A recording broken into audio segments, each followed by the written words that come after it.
Okay, let's unpack this. Take a look around you right now. Hmm.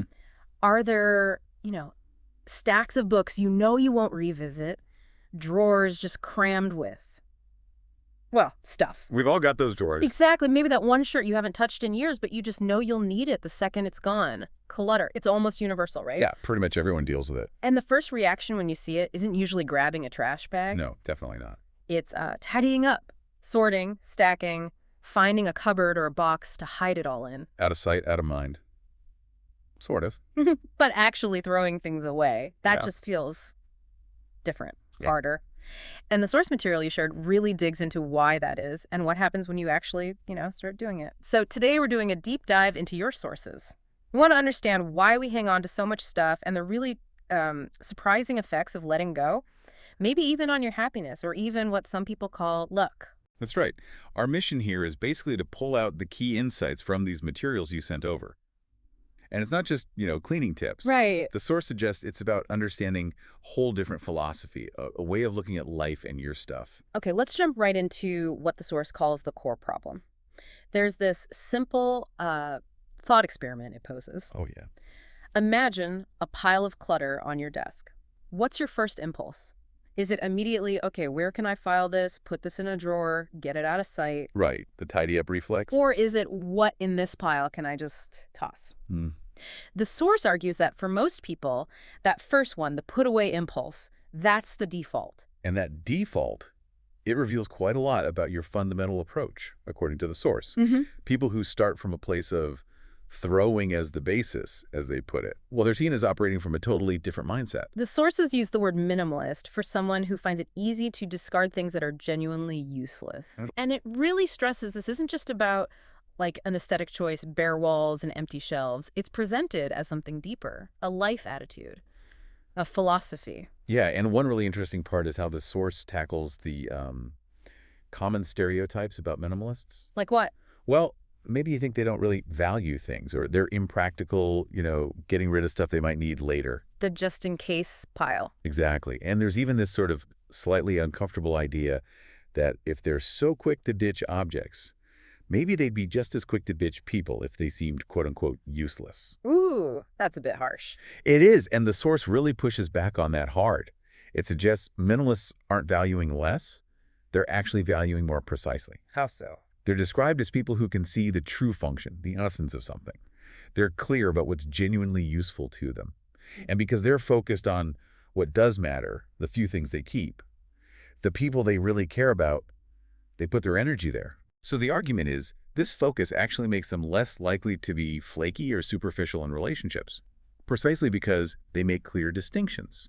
It's contrasted with someone who tries to hold on to everything, and maybe, in doing so, doesn't truly value anything deeply. That actually makes a lot of sense. It's about discernment, not just coldness. Yeah.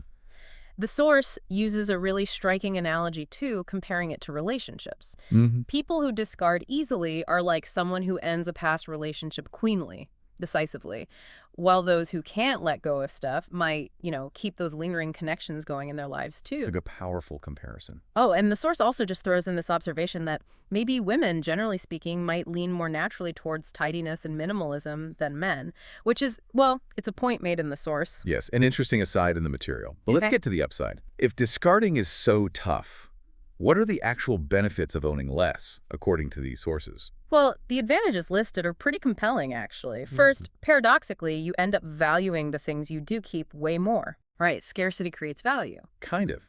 When you have less, what's left really stands out. Yeah. Second, it massively cuts down on decision fatigue. Ah, the what to wear problem. Exactly. Less stuff means less agonizing over choices. Third, it's just practical. Less Wow. time cleaning, tidying, maintaining things. Your day-to-day just gets simpler. Okay, hold on, because here's where the source makes a claim that sounds, well, pretty out there.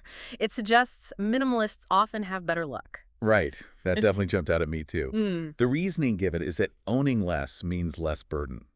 Fewer things tying you down, fewer entanglements in life. Okay. This fundamentally boosts your freedom, your mobility. The source paints this picture of someone whose whole life fits in one suitcase. Think how easy it is to move. Wow, yeah. Now, link that to another idea in the source. How vital mobility can be in a world that changes so fast. Yeah. You're not anchored down by tons of possessions. You're free to chase opportunities wherever they might pop up. Mhm. The source explicitly connects the amount of stuff you own to your potential for, like development and fortune. It's basically saying your belongings can physically hold you back from seizing luck as it shifts around. Wow. So your clutter isn't just messy. It could literally be an anchor stopping you from chasing opportunities. That's quite a thought. It is. The sources also mention the kind of impression minimalists give off. They seem focused on things besides just stuff. There's an air of clarity, maybe purpose. The source suggests others might see this as a kind of higher class or level. It definitely changes how people perceive you, the source argues. Okay, so to really get to the bottom of why we pile up so much stuff, the source points to two main culprits, what it calls buying frenzy and simply not throwing FIAs. Let's tackle buying frenzy first. Yeah. This, the source says, is wired into basic human material desire, or it. Right. You get this little hit of happiness, this fleeting satisfaction when you get something new. You want it, you buy it, you feel good. The shopper's high. But it doesn't last, does it? It fades, and then you start wanting something else. It's a cycle. And let's be real. The source points out that our modern world, especially capitalism, is basically engineered to exploit this cycle. How so? Constant ads, psychological tricks, making buying so easy, click, click, delivered tomorrow. Consumerism is actively encouraged, for the economy. It just feeds that desire relentlessly. Now, here's a really fascinating point the source makes about happiness. It argues that having more stuff doesn't actually make you more happy. It can even lead to less happiness from buying things over time. Wait, less happiness for more stuff. How does that work? The theory presented is that the satisfaction comes from the moment you get something. Specifically, the difference between your state before and your state after. Okay. The bigger the jump, the stronger the feeling. Think about winning, say, $500 versus winning $5 million when you had nothing. That $5 million jump is huge, intensely satisfying. Right, life-changing. But once you have the $5 million, winning another 500 or even another million, it just doesn't hit the same. The difference relative to what you already have is smaller. Diminishing returns on happiness from stuff. Exactly. And this is why, counterintuitively, people with enormous wealth might actually find it harder to get that same buzz from buying things. The source even brings up Jack Ma, saying he found more joy earning his first salary than from his billions now. So back to the minimalists, they aren't necessarily against buying things. No, not at all. They just manage their happiness differently. By getting rid of stuff, like selling a fancy car after enjoying it, they kind of reset themselves to zero for that item. Precisely. It gives them the chance to experience that acquisition joy again later if they want to. And the source even mentions that the act of selling or even just throwing things away can bring its own kind of satisfaction. Interesting. So discarding isn't just loss, it's also a way to manage your potential for future happiness from buying. It's a different strategy, yeah. Now, the second big reason we accumulate, simply not throwing. The source offers this really interesting historical perspective. Okay. Humans have been around, 200,000 years. But widespread material abundance, where lots of people actually have enough extra stuff that throwing it away is even a thing that's super recent, maybe just decades for many people globally. Never thought of it like that. So, because of that long history of scarcity, the source suggests that our basic programming, our genes maybe, they just don't have a built-in function for discarding. You mean keeping stuff is natural? From an evolutionary standpoint, yes. Not throwing things away is actually the historical normal. Throwing things out is an adaptation we have to learn for our current, historically weird situation of having too much. Whoa. It's not an instinct. It's a skill, a learned behavior for this age of excess. That's kind of mind-blowing. Yeah. So if not throwing is the issue, does just getting a bigger house solve the problem? More space? The source is pretty clear on this. Nope. Shit. Without learning the habit of discarding, a bigger house just means it takes longer to fill up with clutter. The core issue isn't the space. It's the relationship with stuff. Minimalists, it argues, stay minimalist even in big places. Got it. So, while trying to buy less definitely helps, and that's hard, with all the pressure the source insists, the real action, the fundamental skill, is learning to throw. Mastering discarding is key. And interestingly, doing that can actually help reduce the desire to buy more over time. Okay, so how do we actually do it? What's the method? The source lays out a kind of layered approach. Practical steps. Layer 1. Start with the obvious stuff, actual garbage. Easy enough. Well, yes, but here's the crucial part. Recognize things that look valuable but are basically trash in the context of your life and space. Prime example, packaging from consumer goods. Like those nice iPhone boxes or fancy biscuit tins. Exactly. The source draws a line. If you're a serious collector, keeping the box as part of the collection makes sense. But for regular consumer stuff, food, electronics, that nice-looking box, it's just industrial waste, even if it's pretty. Piling up random pretty boxes and bottles just because that's the problem. Oh man, I definitely have a stash of good boxes. Okay, guilty. What's layer 2? Layer 2 is duplicates.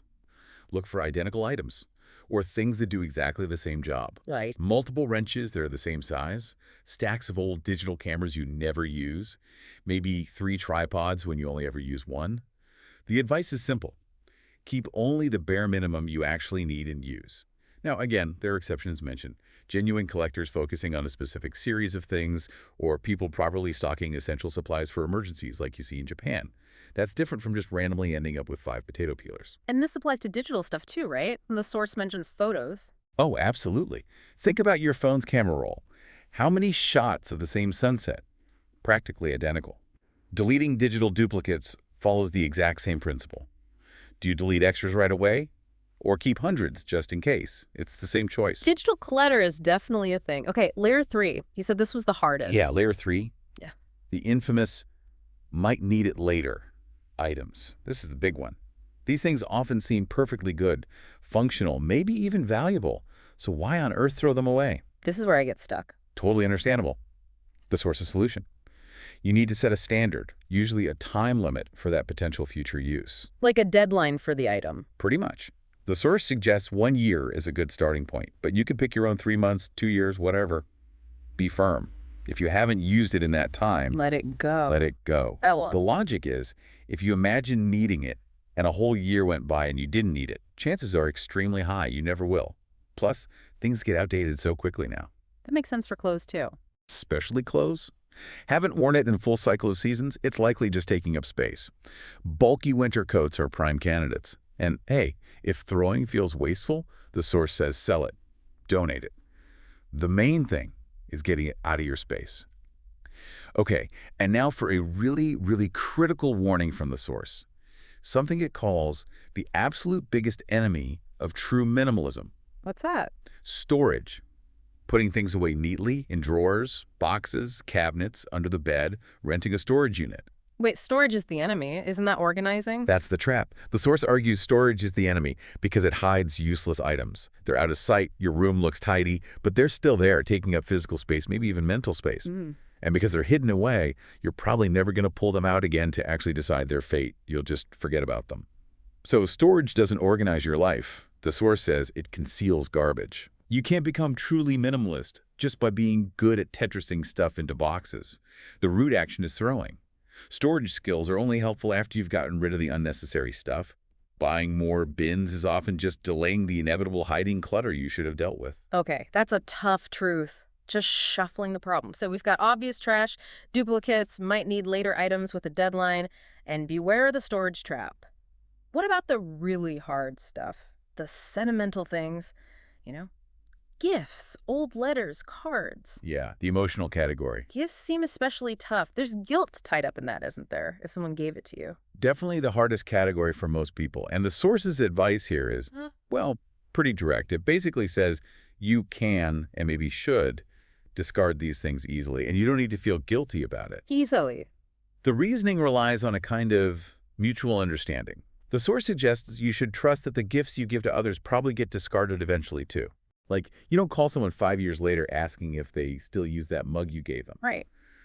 The argument is that the main meaning, the value of the gift expressing thanks, affection, whatever happens mostly in the moment it's given and received. Okay. After that initial moment, the physical object itself often doesn't hold the same weight or utility for the person who received it.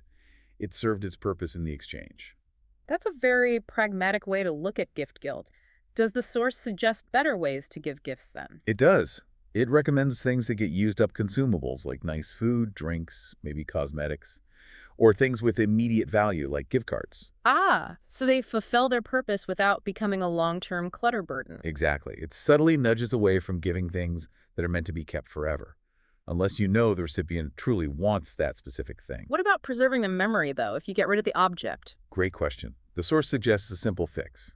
Take photos or videos of the sentimental items before letting them go. Digitize the memory. Right, the feeling, the memory itself, it's intangible. It doesn't actually need the physical object sitting in a box somewhere for you to remember and cherish it. That's a really practical tip. Okay, before we wrap up, there was one other slightly counterintuitive piece of advice. Something about starting with big items first. Oh yeah, that's in there. When you're first starting the decluttering process, consider tackling some large items right away. Like what? Furniture. Exactly. Old sofas, extra tables you don't really use, chairs gathering dust, maybe bulky carpets. The idea is simple. They take up the most space, visually and physically. So getting rid of one makes a big difference immediately. Right. It creates this dramatic, instant result. You get a lot of space back fast, which can be super motivating to keep going. The source mentions swapping a big coffee table for a small foldable one, or heavy rugs for light, washable yoga mats, things like that. Makes sense. What about books? They pile up for a lot of people. Books are a big one. The source takes a fairly practical stance here, too. It argues that most books are fundamentally carriers of information. And information is mostly digital now. Largely, yes. So, unless a specific physical book is truly essential for you, something you reference constantly, or maybe it has unique value as an object itself, like an art book or a special edition, the source suggests it doesn't really need to take up physical space and can probably be let go. Yeah. So if we pull all these different threads together from the source material, the main message seems to be that throwing things away isn't just, a chore. It's not just tidying. Right, it's more than that. It's presented as a fundamental life attitude and really a process for organizing your whole life, not just your closet. And why does that matter so much? What's the deeper impact? The profound effect, according to the source, comes from the clarity you gain. By actively getting rid of the unnecessary, the clutter, the duplicates, the maybe someday stuff you hold on to out of fear, you start to see more clearly what's truly important. In terms of objects. Yes, but crucially, the source argues it extends beyond objects. It helps you identify the relationships, the activities, the goals that genuinely matter to you. It lets you focus your limited time and energy there. It helps you appreciate what's left. Exactly. It helps you appreciate what remains. The source explicitly links this whole philosophy to that Japanese concept, inen duanchili. Which means? It's often translated something like severing acquisition, discarding unnecessary items, and achieving detachment from obsession over things. It really paints a picture of a life with less internal noise, less friction caused by just managing too much stuff. That's the idea. And the source's final point, which echoes what we always say, is that ultimately, how you live is your choice. Minimalism, rooted in this act of discarding, is just presented as one possible path towards a clearer, maybe more focused life. The choice is yours. So, here's a final thought to leave you with, based on everything we've dug into from your sources today. If actively discarding physical objects helps you identify and focus on what's truly important in your home and your environment, what non-physical clutter might you need to discard? Maybe things like limiting beliefs, draining commitments, unnecessary worries that are cluttering up your internal world. Could getting rid of that kind of clutter bring even greater clarity and focus? Something to think about. Definitely something to think about.